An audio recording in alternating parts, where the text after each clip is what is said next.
Ako guys ng mulberry juice. Namimiss kong gumawa ng juice.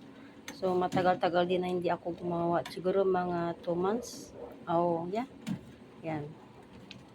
So gagawa ako ng mulberry juice. Madali lang to guys gumawa ng mulberry juice. Masarap na mulberry juice. Pakuluan mo lang siya ng pakuluan. Lagay mo siya ng asukal. Tansahin mo lang kasi kung hindi ka marunong, meron din na maasim siya. So ito masarap ang mulberry, fresh at saka walang chemical nga much ingredients. Yan, masarap ito guys. Kumukulo yung aking strawberry, mapaw. Ano pala guys ang aking mulberry juice. Ginamit ko po ay mineral water na ganito siya. So, para may magamit ako nga lagayin. So, ang ginamit ko ay mineral water na ganito kalaki. So, ito na siya guys. At, ayun pa yung iba. Ayan, mulberry juice. Yan po. Masarap na po yan pag sobrang lamig. Ayan. Ito na. Ayan.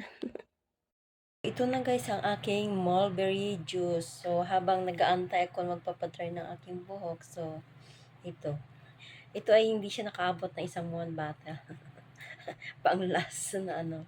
So, masarap na po siya kasi sobrang lamig na siya.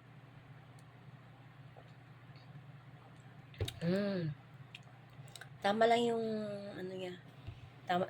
Kasi ako pag gumawa ako ng mulberry juice ay yung tama lang yung tamis. Ayaw ko yung sobrang tamis din kasi yung amo ko hindi rin siya mahilig sa sobrang tamis. Hindi sila mahilig sa matamis. Kaya katamtaman lang yung tamis niya. At saka hindi siya maasim. Kasi yung iba pag nagluto ng mulberry, sobrang asim. At tapos yung sobrang labnaw. So ayoko nang ganun. Maasim yan pag malabnaw. So ito guys, yung gawa ko. Masarap. As in, masarap talaga. Kaya pag nalaman ng kaibigan ko na gumawa ko, pupunta dito sa aking at hihingi.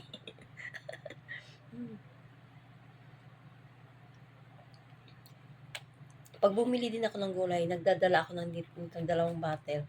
Binibigay ko sa kanya isa, binibigay niya tapos yung isa sa amo niya. Kasi ang amo niya gusto din ganito yung gawa ko. Ako lang nakaimbento nito dito sa gumawa ng ang mulberry. So, nung gumawa ako nito, ang dami nang gumagaya. Kaya lang, yung lasa ng gawa ko, hindi nila kayang gawin kasi pag gumawa sila malabnaw tapos sobrang asim pa.